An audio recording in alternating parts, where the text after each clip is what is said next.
It's another rainy day here in London. How are you? Tell me your name and the city you're joining me from. This Today we have a very beautiful topic to discuss. But as you're joining me, tell me your name and your city. So we're looking at a very beautiful topic: how to overcome fear of losing money through passive income. Being able to use the time to inform, to educate, and to teach. Okay? So my first question would be, how many of us have lost money while trying to invest before, right? You give an individual your money,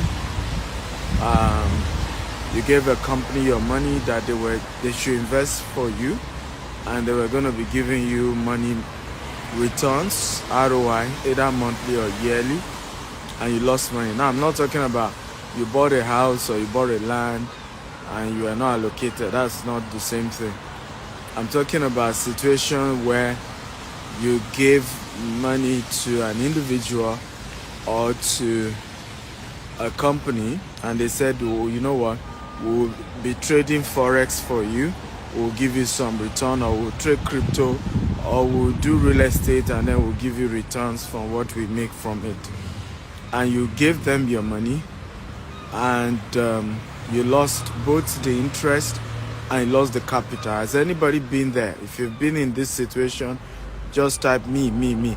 So I love a very interactive class. For those of you who are probably new to my page, when I do shows like this, I love us to engage. I love to ask questions. I love to get an answer. One, it helps me to know you are following me. Two, it helps me to also enjoy the conversation. Okay, so I can see baby TZ has had that, K has had that experience. Says I have. For Forex, I waited and didn't see anything. Okay. Ellen Garments says I have a friend who has lost money on such investment. How about you? I'm talking about you, not somebody you know. Have you ever lost money? Okay, if you have ever lost money, just type me. I have attended their class before. Okay, so I think we have few of us who has lost money to investment before. Now, for those of you who have lost money, do you have phobia for investment? Because I'm trying to address those of you who have phobia for investment, whether the phobia started after you lost money, or you've never even lost money, but you just have phobia for giving people your money or giving a company your money to invest for you. Okay? So how many of you develop phobia because you lost money? Type phobia. I just want to have an idea, because today's class, I'm hoping will deliver you from such phobia. You can actually have investment phobia, right? Where no matter what anybody says, you just can't find yourself, putting your money into investment. And let me say this, and this is very important that you take serious. Africans have investment phobia. Majority of Africans have investment phobia. In fact, I can categorically say 7 out of every 10 African you meet has an investment phobia. And this is part of the reason why the poverty rate in Africa is bigger. Okay, whites have a higher risk tolerance level, right? They take more risk. White people take more risk. Maybe difficult for them to trust you, but if they trust you, they take more risk, right? Now, people from other, who are also people of color, Latin Americans, Hispanics, Asians like Indians and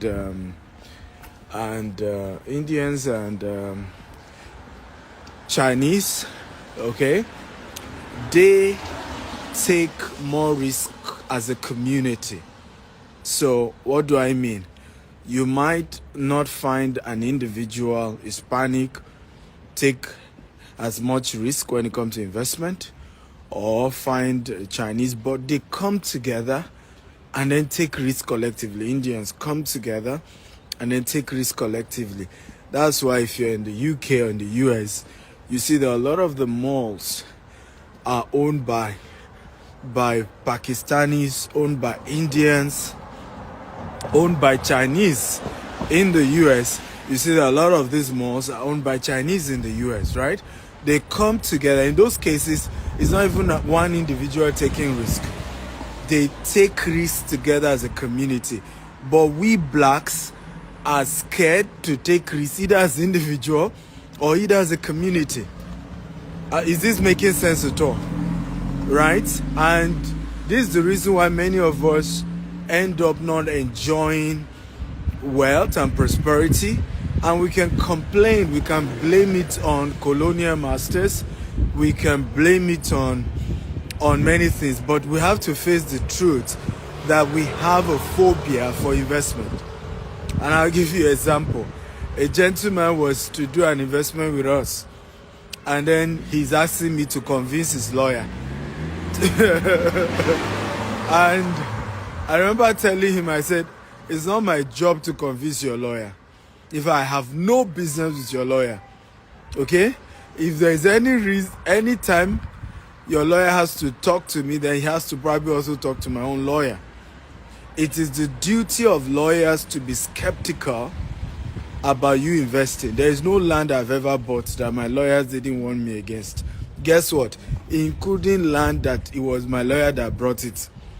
A lawyer will bring you a land deal and still warn you that, yes, I know the seller and I'm saying maybe you can buy it, but hey, there's no guarantees. I can't vouch for anything.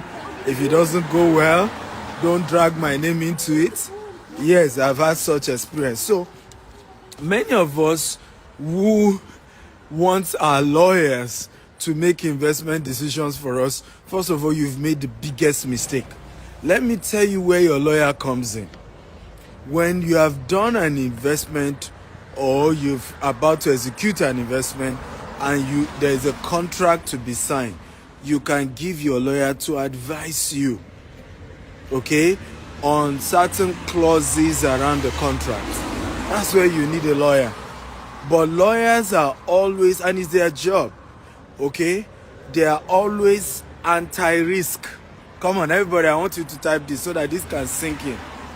Any professional lawyer is anti-risk. Everybody type it. Any good lawyer is anti-risk. That's what law is about. It's the same thing. Any good accountant is anti-risk. Come on, guys. I need you to type this because you guys are not typing, because I want this to sink in. Any good lawyer is anti-risk. Any good accountant is anti-risk. Okay? So, and they are doing their job. Hence, where they come in is helping you to look at the contract you're signing. Sometimes my lawyer will point out and say, this clause in the contract may go against you. And I will still tell my lawyer, well, the other party told me about it and I'm still going ahead with it. You say, well, but I've done my job to bring to your notice that there's this particular clause and the clause may not favor you in future. And I'll say thank you to my lawyer because he has done a good job. So most of us do not understand this dimension to investment. We don't understand this dimension to business and to taking risk. Number two thing I'm sharing with you today, and what we're discussing, overcoming the fear, okay, of losing money through passive, investment. Number two thing I want to share today, and I think is very, very important, is that nobody becomes rich without taking risk. Let me say it again. Nobody becomes rich without taking risk. Nobody becomes rich without taking risk. And I want you to write these quotable quotes. Everybody type it here. Money is a reward for risk taken. Please, everybody type it quickly. Money is a reward for risk taking. Everybody type it. Money is a reward for risk taking. You are as rich, okay, as your risk appetite. Okay? Because there's no opportunity to make money that does not come with a risk. There's no opportunity to make money that there's no chance that you lose the money. Okay? So, but you have to take it. A lot of my friends used to say, oh boy, you know, that I respect your guts, you know, and your ability to take risk. And I would say, well, thank you, but honestly, I've analyzed it. It's riskier not to take risk, particularly considering where I'm coming from. My own children, for example, it would be wiser for my children not to take risk, because I will have built a massive empire living for them, and all they need to do is to manage what I've built. But when you are a first generation wealth creator, don't ever forget that you have to take more risk. If you are second generation, you can afford to take less risk. So I'll give you examples of what you can understand. Dangote is a bloody risk taker. I've never seen someone taking the kind of risk Dangote is taking. Right? Starting that refinery at the age he started was a very big risk. Okay? Projects like that were something Dangote should have done when he was maybe in his late 30s or early 40s. Okay? But yeah, Dangote took that risk. Right? But guess what? And this is very important to know. Dangote's children, if they are the ones who take over his business, do not need to take his kind of risk. Oh, I hope you guys come. If you enjoy this, just type I'm enjoying this. Dangote's children do not need to take his own kind of risk, right? Because Dangote is the first generation, at least, even though his uncle was rich and he worked for his uncle, but for him, the name Dangote, he was the first generation wealthy, right? His children will be second generation wealthy, and they don't need to take as much risk. They just need to manage what, you know, their dad has done, you know, take a more reasonable risk level and just keep growing the portfolio. So, number two important thing we must learn is that you cannot become rich without taking risk. And anything you're doing comes with risk. And how many of you are professionals here? If you're a professional type, I'm a professional. What I mean by, if you're a professional, you work in an organization, you know, you're a lawyer, you're an accountant, you have your PhD, you're a professional. Okay, everybody type, I'm a professional. If you're not a professional, it means maybe you're an entrepreneur. You don't have any type of job. The only thing you do is run your own business. So if you're a professional, just type, yeah, a broadcaster is a professional as well. Right? Now, this message is even more important for you. As a professional, you have a blind spot. And your blind spot is what? I hate risk. You have a blind spot, and I'll tell you why you have that default blind spot, right? It's default. The reason is because in your life, okay, you are working, for example, your salary is almost guaranteed. Whatever happens, you get your salary. Me now, as an entrepreneur, my own salary is not guaranteed. Am I making sense to you guys, right? Okay, we must get results. So I'm paid for, and I say this often, and people don't get it.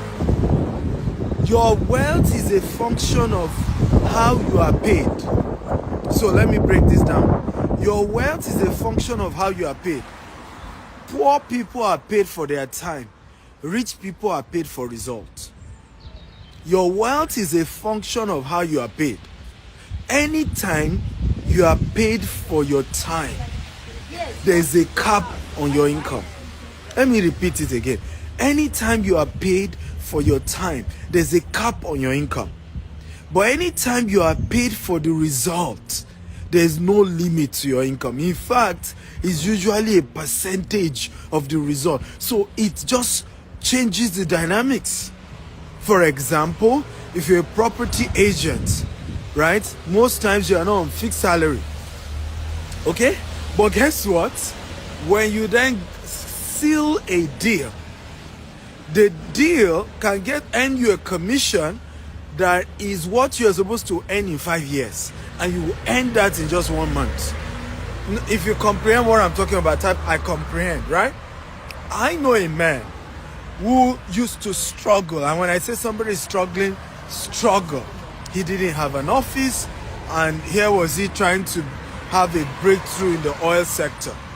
He didn't have connection. He had just left the UK, returned back to Nigeria, and was trying to close an oil deal.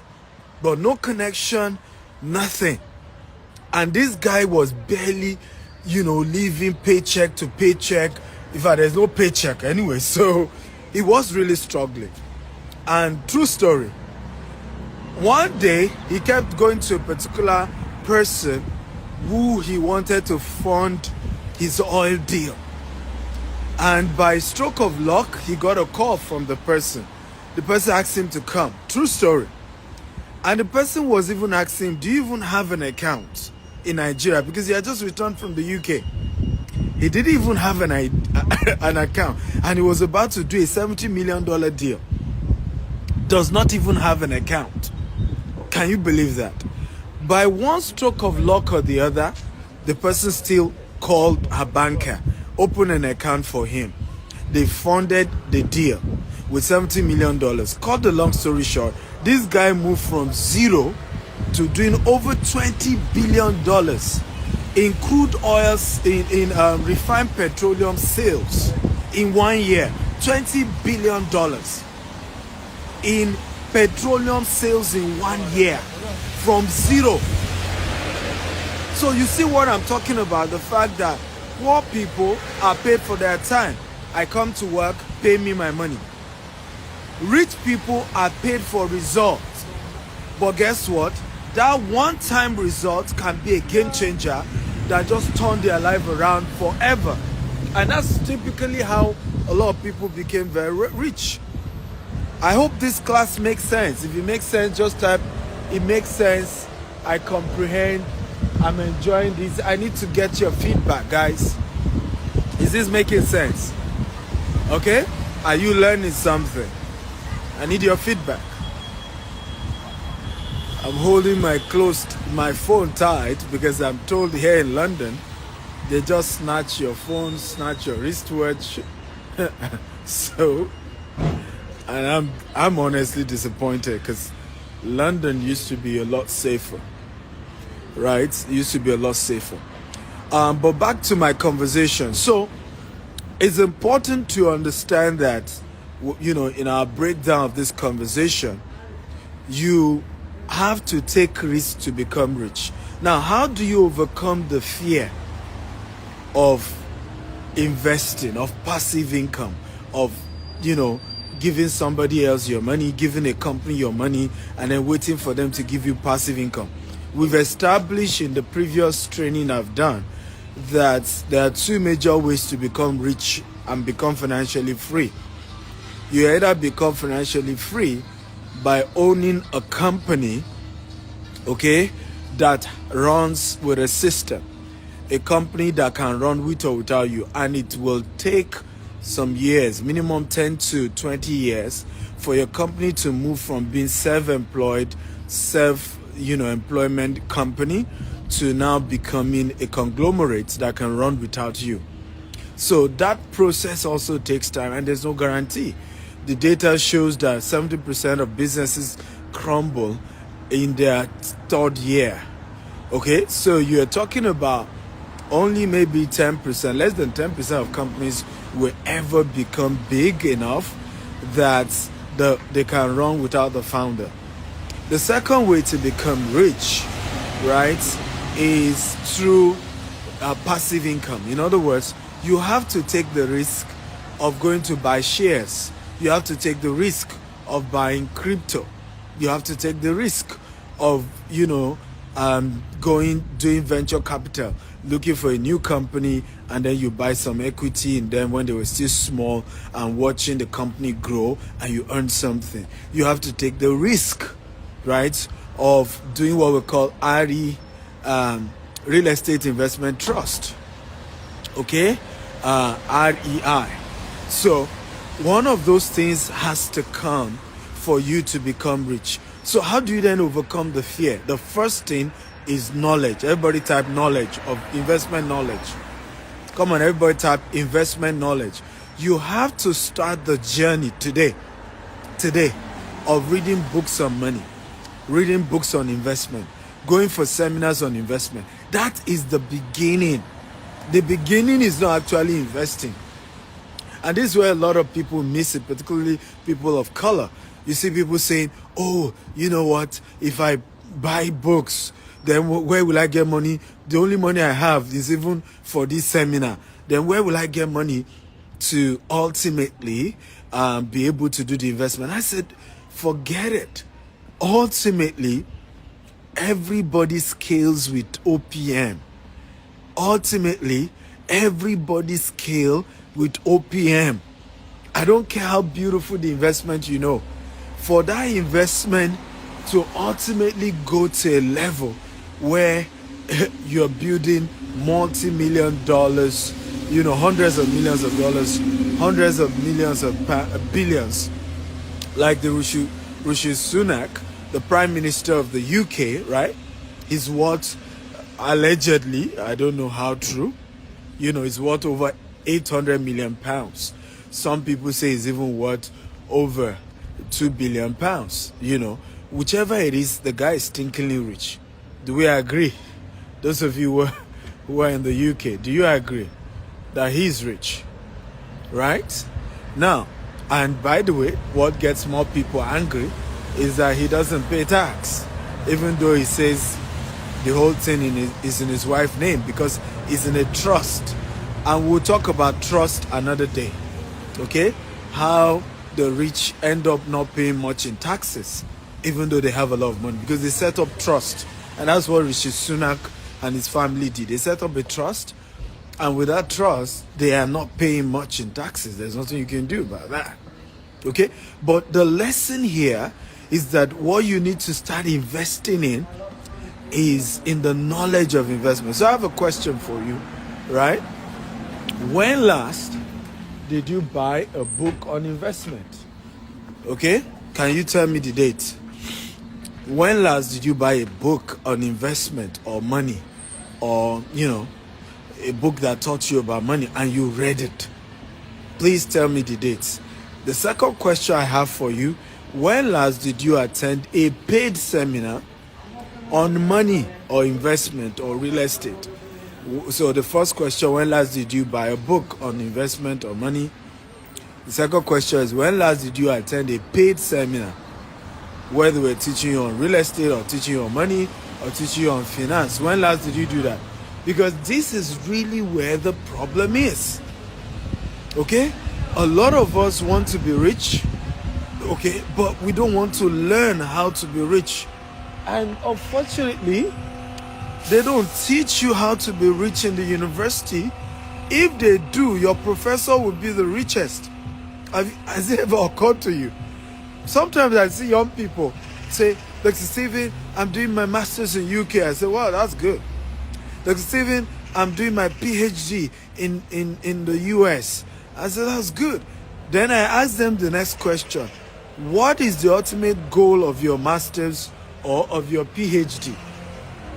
And then they tell me, oh, Dr. Stephen, that's simple. I want to be rich. And then I say, okay, so you're going back to school to have master's, or you're going back to school to have PhD so that you can get a job, so that you can become rich. But how rich is your professor who has even gone beyond PhD? How rich is your professor? And it's amazing how we do the wrong thing over and over again and expect a different result. If learning how to be rich and financially free comes from the tertiary institutions, Your professors will be the richest. All over the world, professors will have been the richest people in the world. And you and I will have said, oh, you know, Professor Wole Soyinka is worth $20 billion. Instead of the way we talked about Dangote, right? And Dangote, we're not even sure of which university he went to. Okay? We're not even sure which university he went to. But the guy is worth over $20 billion. Meanwhile, all the professors you and I know, okay, they are not even worth $10 million. So that should have, you know, educate you to know that, oh, first of all, my mindset is probably wrong. My analysis is wrong. So how do you learn about money, about wealth? You have to learn it informally. Everybody type it so that this can ring well. To learn about money, you have to learn it informally. Everybody, come on. I need you guys to type. You know, remember, I love the engagement. To learn about money, you have to learn it informally. Meaning you have to go and meet somebody. You have to go and meet somebody who is rich and informally learn from them. The Igbo tribe, they do a particular concept, which is an apprenticeship model, where a young man goes to work under an older entrepreneur, and he worked for him for 6 years learning the trade. And after 6 years, the older entrepreneur just gives him a token, usually a token. 10 years later, the CEO apprentice has built a major empire. That is how wealth is created. That's why you see a lot of the Igbos are not even as educated, but they are richer, right? One of my mentors, Dr. Cosmos Maduka, will always say that I may not be able to speak good English, right? My English may look as if you are using cutlass to cut it. And he tells me, I love mathematics. Mathematics is simple, but English is just difficult. But he always ends it with, but guess what? I have people with masters, people with PhD working for me despite my standard 3 education. So the lesson here, you must budget every year. The portion of your money must go towards sitting down at the feet of richer people and learning about investment. A portion of your money must go towards going to Amazon and to websites and buying books of people who have been able to move from zero to hero. I started our company with just $10, right? Today we've built an empire. We built an empire in 4 continents, okay? Control real estate asset worth hundreds of millions of dollars today. And was able to do that by being intentional, learning from those who are richer than I do. And I still do that till today, right? I still sit with richer people than I do, whether they are white, whether they are blacks, whether they are of the same faith, whether they are of different faiths, even people you call racist. I sit with them and I'm learning, right? Money doesn't know color. So you can be arguing and say they are racist and you can call them names. As far as I'm concerned, money doesn't know color. They are rich. I want to know what is in their head, and I will humble myself, and I'm learning. So you must invest in getting materials from those who are wealthy. Now, somebody just raised a question. The problem is how to meet rich people. That's not the problem. The problem is that you've not read books from rich people because they put it in their book. Somebody says that if you want to hide a thing from a black man, put it in a book. If you've read my book, okay, Billionaire Habits, and I encourage you to get it on Amazon, Billionaire Habits. And the book chronicles habits of wealthy people, their habits, they're just because they listen, if you do the same thing, you get the same result. So the first thing when you meet rich people, you say, how do they think? How do they reason? What are their habits that I may not have that has helped them to build wealth the way they've done? Okay? And in that book, I even shared how you can connect with any rich person in this world, including myself. I shared in the book how I met Grant Cardone. Grant Cardone is an American real estate investor, has control real estate asset over $5 billion. I shared how I met him. I shared how I met, and it's not just about meeting, right? I shared how I strengthened my relationship with rich billionaires, okay? And the habits I learned from them that I practice myself, and that is helping me to build a multi-billion-dollar corporation today. Okay? In the next 5 years, we're gonna be, doing transaction worth over $1 billion every year. But I had to buy books from those who have done it. I had to go for seminars of those who have done it. Then later on, built a one-on-one relationship where they invite me to their house. I go with list of questions, and I'm asking them those questions, and they're giving me the answers. But let me just give you a teaser here. No rich person will grant you one-on-one access to them for free. They want to sieve out the serious persons from the unserious ones. Everybody is meeting wealthy people and is saying to them, can I book a meeting with you? Can I have a session with you? Can I meet you, sir? So how do you separate the serious one from the unserious one? The ones who are willing to pay for wisdom. The Bible says, buy wisdom, sell it not. Right? Buy wisdom, sell it not. So it's important to know, if you're really serious about wisdom, if you're really serious about knowledge, you have to put a price on it. How many of you went to your university and then told your professor, dear professor, you have to be a good man, you have to be a good woman. I need you to allow me be in this university for 4 years and I'm not going to pay anything. How many of you did that? They're going to kick you out of the school.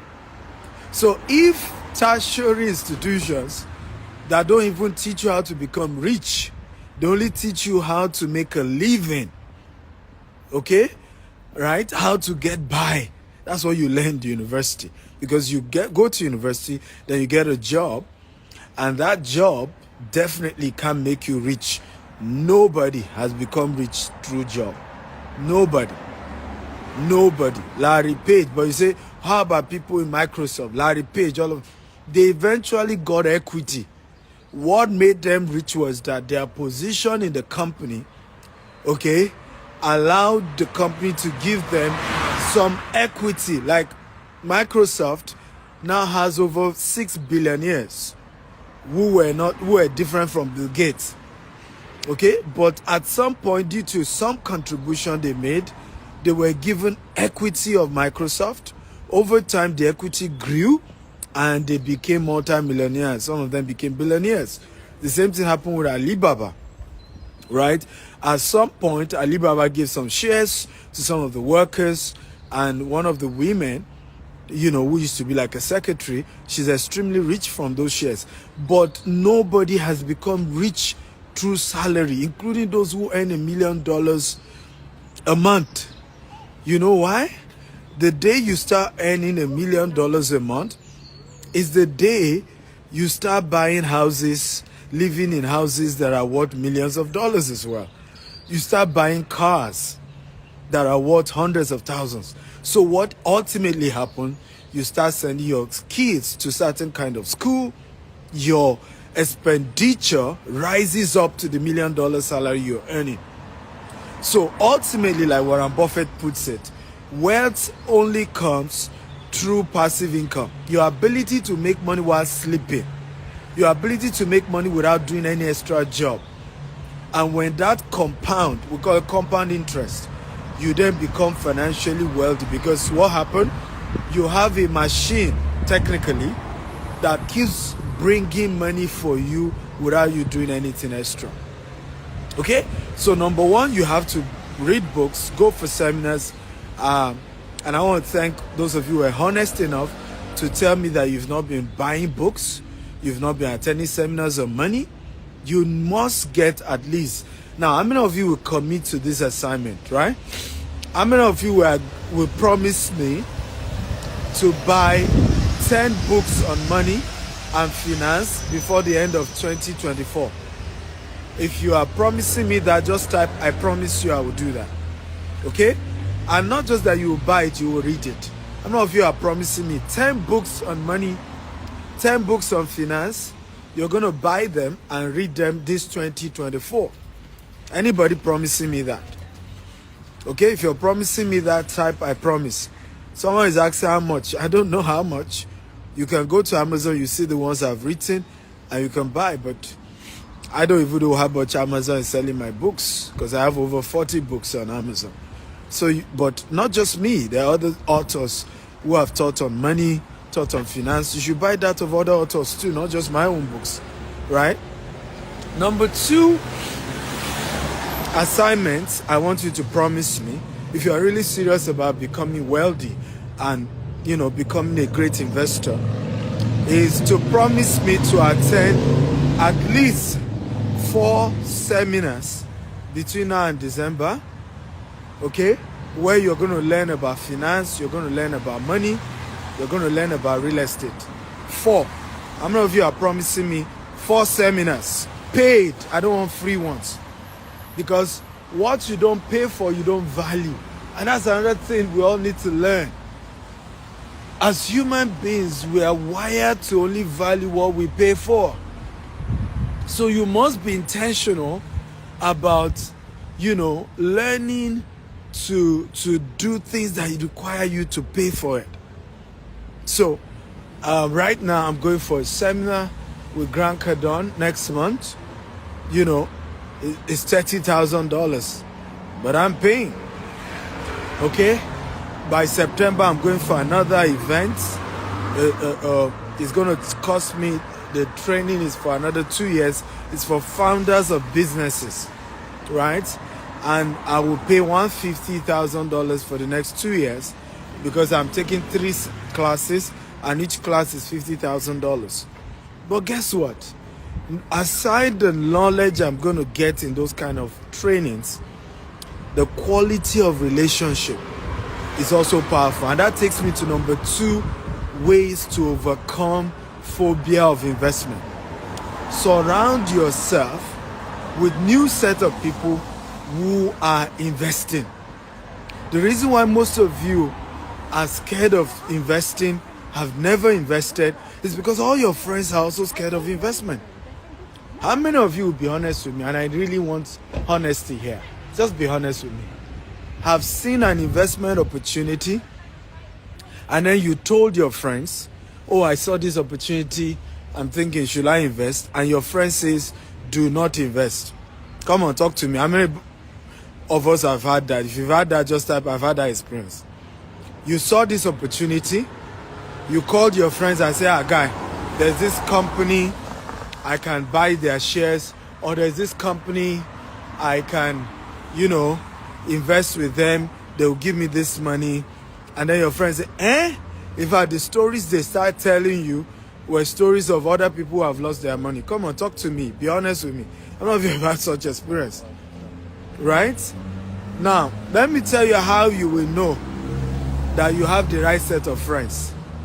If you have the right set of friends, who they themselves are great investors, who they themselves are experienced investors, when you call them and say, hey, I saw this opportunity, I want to invest, if they are not sure that it's the right investment, they will tell you, oh, you know what, I have 3 other types of investment like this that I've done, and these guys are legit, I got my money, so call this number, they do this type of investment, they can help you out. Call this other number, they do this kind of investment and they can help you out, because they're already doing it.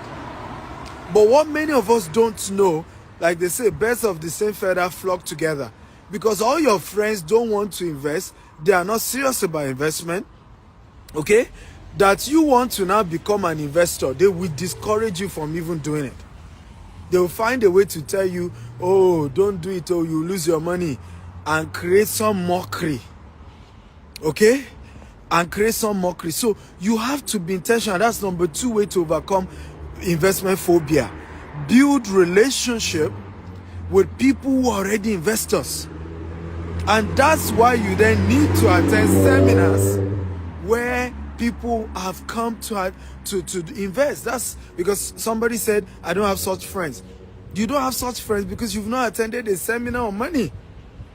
Because if you had attended a seminar on money, you will have connected with people who are also starting that journey of learning about money, learning about investments, and the two of you will start the journey together.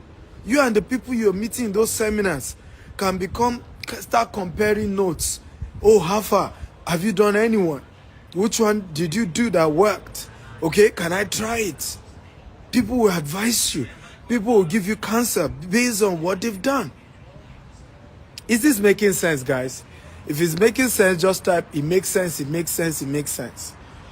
So, number 2 ways to overcome investment phobia: surround yourself with friends who are great investors. How I overcame the fear of investment is because everybody around my life now is an investor.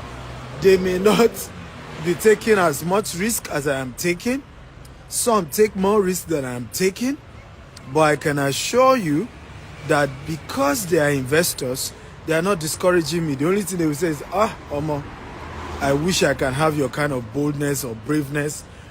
But they are not discouraging me to say, be careful, oh, don't invest in that thing, oh, you need to be careful, oh, and then tell me a lot of bad news about people losing their money just so that I won't invest.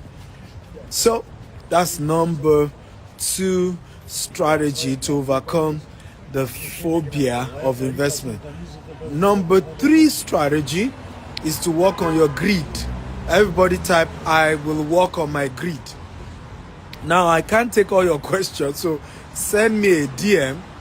If after this class, if you have questions for me, just send me a DM, because I can't take your questions so that I can wrap up. Okay? Number 3, very important, very, very important, ladies and gentlemen. Number 3, make sure, and I kind of emphasize this, make sure that, thank you, Lord. I cannot overemphasize this, guys. Thank you. So, what is number 3? Let me see if you guys are following me.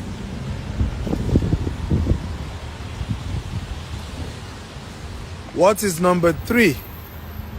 So that I can see if you guys are following me. What's number 3? What's number 3? I mentioned number 3 now. Number 1, buy books, attend seminars, okay, on money and investment, right? Number 2 that I shared is with other people who are investing. Okay, all your friends are poor. I've said it over and over time. If you have 5 friends and they all are poor people, you'll soon be the 6th poor person. But if you have 6 friends or 5 friends, they're all rich. Even if you're a poor person, it's a matter of time you also become rich. So your income is average of the 5 closest people to you. The more you start building relationship with friends and people who are rich, the richer you also become. So your focus has to be, I want to have friends who are rich. I want to have friends who are doing well. And you have to be intentional about that. Number 3, overcome personal greed. You have to know that we human beings are greedy by default. We're greedy by design. Okay? And you have to make a conscious decision to overcome your own greed. A lot of people will tell me, Dr. Stephen, I invested somewhere, they cheated me, these people are scammers, they are this, they are that. And I'll tell them, I said, it's not the people that is the problem. You were the problem. You were greedy. And I'll say, how do you mean I'm greedy? I'll be like, how realistic was the returns they promised you? You could use your own brain to analyze what they promised you. You could use your brain. Somebody tells you that you can invest with their company and they will be paying you returns every year, every month.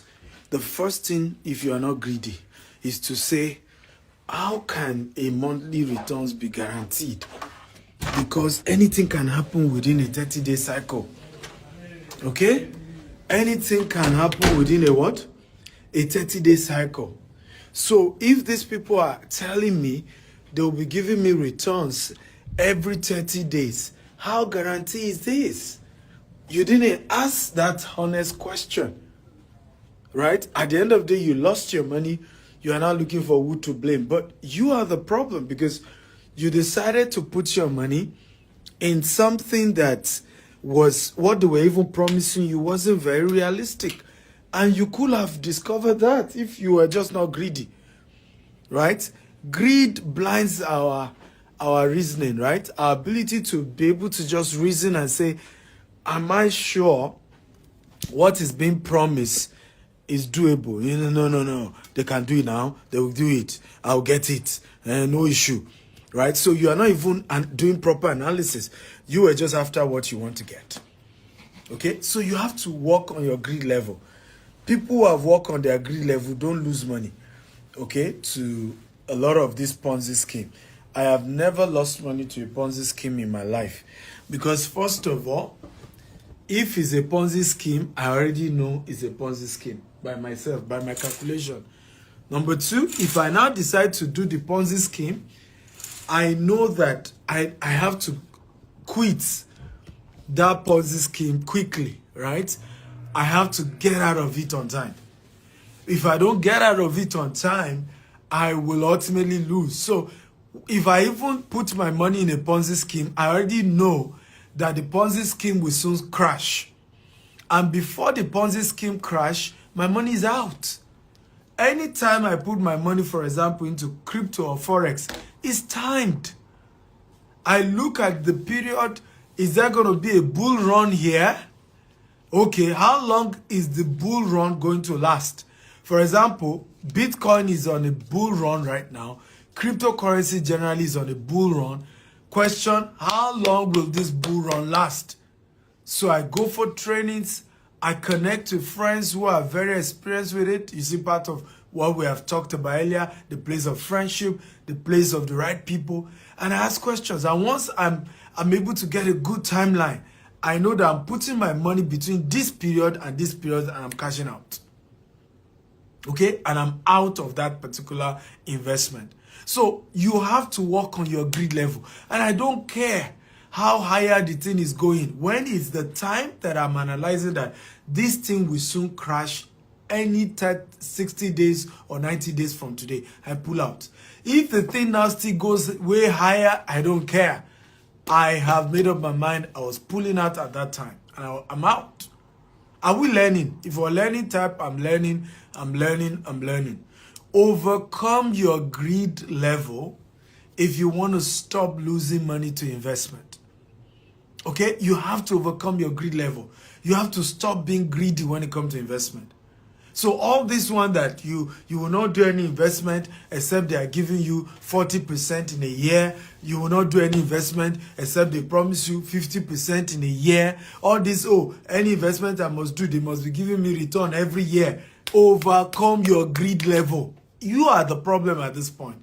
Because now you are being greedy and you're finding yourself putting money into investment opportunities that will fail. And they will fail. Because the higher the returns, the higher the chances of failure. The lower the returns, the lower the chances of failure. It's just the way business works. Right? We're doing a project now in Houston. It's going to take the next 7 to 10 years. Right? We're building over 400 housing units in Katy. It's going to cost $150 million. And I'm raising investors. And all the time, you see people reach out to me and say, Dr. Stephen, hey, I like your investment. I like the KT thing. I want to put my money, but the returns is too low. And I'm like, yes, it's too low because first of all, I have never, defaulted on investment. Even when I lost investors' money, I eventually still look for money elsewhere and pay them back. Go ask people who have invested with me. So when I know that this thing, I'm promising you a guarantee returns, I cannot give you returns that is ridiculous because then it's still a risk. Business comes with a risk. Even though yes, a real estate is backed by land, even the land has insurance, and by the time we start construction, there's insurance on the construction and all of that, the institutional backing and all that. Yes, but it is still a risk. So when you see investments where the returns will be guaranteed, the returns will be lower. And am I asking you to only do those type of investment? No. I'm saying diversify. Don't put all your money into high risk investment. Don't carry all your money and put it into crypto. Put it into Binance, Abi, or which one do you people use? Right? Don't do that. Put some money there. Be open to the fact that the money you've put in Binance, in crypto, or in Forex, you can lose all. Be conscious of that. Sort it out in your heart before you even put your money. Okay? And then put some other money into something safer like a real estate investment like the ones we always do, right? Where the thing is backed up with a land. So when an investment is backed up with a physical asset, the chances of losing money is lower. Are we learning, guys? If we're learning type, I'm learning. So if you want to overcome your phobia of investment, you want to overcome the fear of losing money to passive income real estate, you need to work on your greed level. Work on it. Everybody's greedy. Don't come here and tell me, oh, me, I'm not greedy. It is a human nature to be greedy. Okay? It is human. You are not better than Adam and Eve. Yet they were greedy. Adam and Eve had the tree of the knowledge of good. Okay? And they had as many of it to eat. But they were greedy enough to still go and eat that of the knowledge of good and evil. That tells you how greedy human beings are. It was the one that God said, don't eat this one. The devil was able to convince them.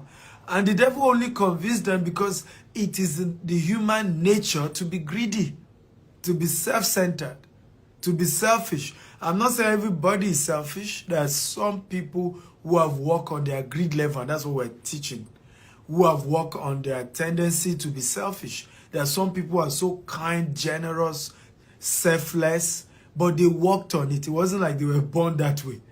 People had to work on themselves to say, I refuse to be greedy. I refuse to only go for high-risk investments that the chances of me losing all my money is very high. Okay? We'll continue this series tomorrow. But how many of you have gotten value today? Come on, talk to me. You got value. You are happy about today's session. You've learned something powerful. You've learned something that will change your life forever. Come on, show some appreciation. Okay? I've always said this over and over again. Gratitude is the secret to greater success. When somebody adds value to you, acknowledge it. Africa lack hero because we don't celebrate them until they die. Everybody else say the man is a good man. When he was alive, did you encourage his goodness by identifying the fact that he's good? I don't need to teach you all this for free. These are things I charge for. I run a one-on-one coaching program as high as $20,000 per person because I also paid people to know what I know today, and I'm still paying. Right? So whenever I come here and I do free classes, free session, I think is worth appreciating. Do you think that? So thank you so much. Remember, you can go to my YouTube channel, Dr. S. Akintayo on YouTube, and subscribe. I have over 2,000 videos there. So if you think you love this, you're going to even see greater things you will love. Greater things that will change your life forever. You're going to see it there. Dr. S. Akintayo. Go there.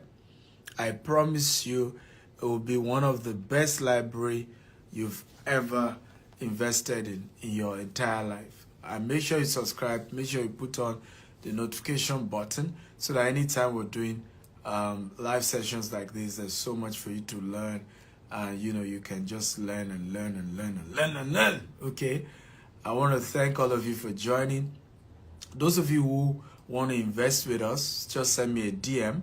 If you have as much as $10,000, $30,000, $100,000, $1 million to invest, we have safe, secure investment opportunities in the area of real estate, in the UK, in the US, in Dubai, in Nigeria, and Africa. We have as many, and it's very credible, very secured types of investment, and we can talk about them. I love you all. Thank you so much. God bless you. Have a wonderful, wonderful evening.